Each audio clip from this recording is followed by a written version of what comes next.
There is a state-of-the-art butchery in Salt River, Cape Town. It is called Good Hope Meat Hyper. The name itself, Good Hope, is so inspiring. Even the slogan, which says "The butcher who cares," is so heartwarming.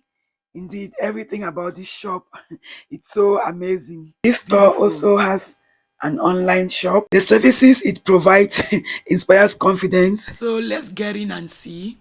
When you shop here, you just feel like you want to keep coming back. Yeah. So the caring staff. Even the story about the origin of this family butchery is so inspiring. Here you can buy a variety of meat and juicy meat products. So if you live in Cape Town or you are here on holidays and you want to shop, I suggest you visit this trendy community butchery. The prices are reasonable. Here you can also get some delicious homemade food, and they also provide recipes for all these dishes. So let's hear what Matthew, one of the store managers, has to say. Okay, look, if you're looking at the slogan, it said a butcher who cares. So the butcher was originally started in 1972 by Dawood Ahmed, supported by his wife Sharifa Ahmed. He's now obviously he's passed on. Him and his wife both passed on. So they started a very, very small butcher years ago. And it was always his dream to start a butcher. So he was selling sweets, and then he purchased this butcher Guru Midapa in 1972 on the exact same premises where we are standing now. And at the time he was still working. But then he appointed his wife to look after things for him while he was working. Very poor that time. They were very poor, and I can remember I spoke to the wife years ago when the gentleman had started originally, Mr. Dawood Ahmed, he passed on. So she told me to save them money. They used to buy in. I don't know if you know the afa, like the tribe. Oh yes, yes. She used to buy them in dirty, and then he used to clean them by hand just to save him money, so that they can operate. Yeah, and then when the business eventually started to prosper, Mr. Ahmed, the late Mr. Ahmed, gave up his job, and he joined them here at the exact same premises. But that time they closed down on this premises, and then they moved to the premises next door here.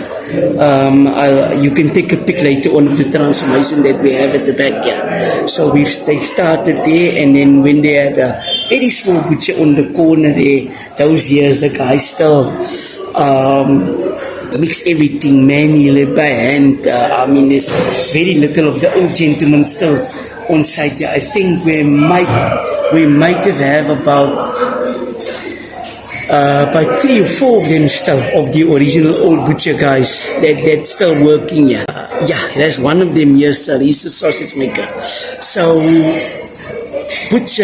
good old butcher started in 1972, which was only like a small butcher which was community based.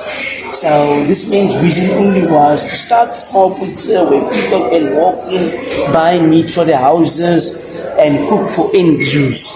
And obviously Butcher who cares, Kai had tremendous passion for the community itself. So he was extremely into community because he based his butcher on community. So he's done a lot of good in the community itself surrounding the butcher, and also in the further peninsula. He did great work. Work that people come to us now while he passed. Did you know the late owner did this for us, did that for us? And I said, oh, we are amazed. We didn't even know that this gentleman did this. Yeah, and then in I think 2002 he passed on, and then the butcher is now under the leadership of his son, which at that time studied to become a pharmacist, and he had to leave his studies to take over the reins in running this butcher. Yeah, so from that little butcher there on the corner, Mr. Ahmed started purchasing a plot here where we are standing now, little plots. He purchased, I think there was a car sales lot on the same where the parking is now. He purchased them up. There was another plot here. So he purchased them all up. And I think in the year 1992, he started building on this premises where we are standing now. So obviously everything he built from his pocket. I don't think he took on any loans at the time, so he built from his pocket. Once again, also just a traditional walk-in butcher where people walk in. I think at the back here we had some flats. I think 4 flats, because obviously he only had a small butcher. And then when his son took over, he now had this vision of expanding, because he wanted to be into chain stores, and he wanted to build a different brand. So the butcher was good meat supply at the time, and now when the son took over, he started Good Hope Meat Hyper, which is now obviously a broader thing where they're not only selling meat but a whole lot of groceries, and he's into hotels and restaurants and takeaways and chain stores. And we've thrown down the old flats that we had here because I think in the year 2003 he was approached by Woolworths at the time that used to own stores called Essentials, and they've started the essential stores into quite a few areas, and we've started supplying essentials. So the butcher.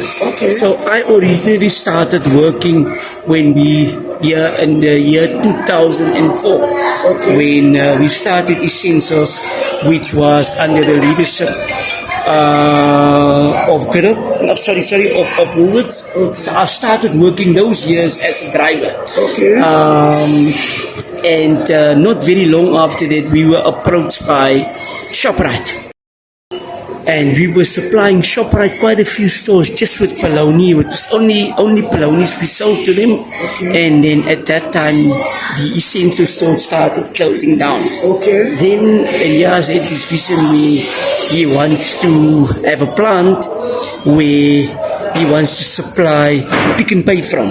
So Pick n Pay came in here, and they've ordered our facility, and they told us, listen here, I want you to implement this and I want you to implement that, so that you guys can adhere to the standard that we want. So that came into place, and in here we've started the Pick n Pay, started supplying Pick n Pay, which has given us regular audits.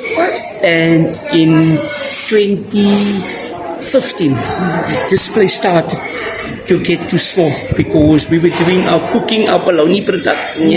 We supplied the Pick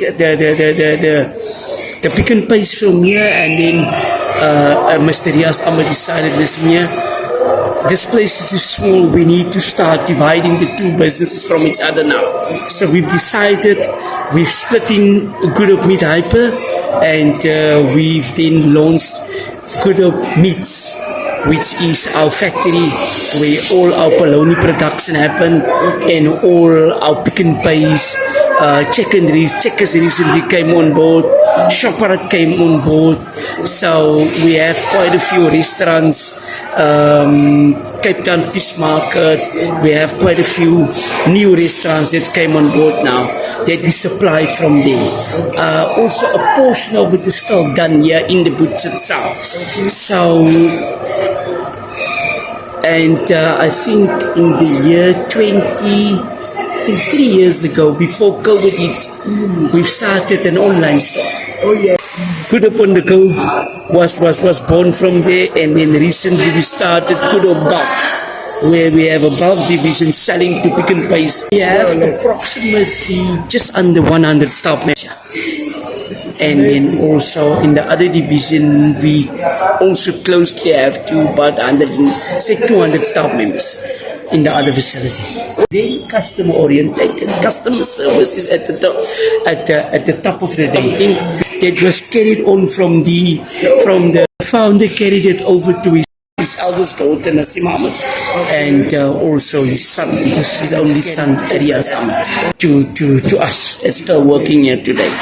But the day-to-day things are overseen by his eldest daughter Nasim Ahmed, and also his son, his only son Arias Ahmed. So yeah, very thankful, very grateful for the late owner, Mr. and Mrs. Ahmed, for laying this foundation for us, and we just continue building on what they've started.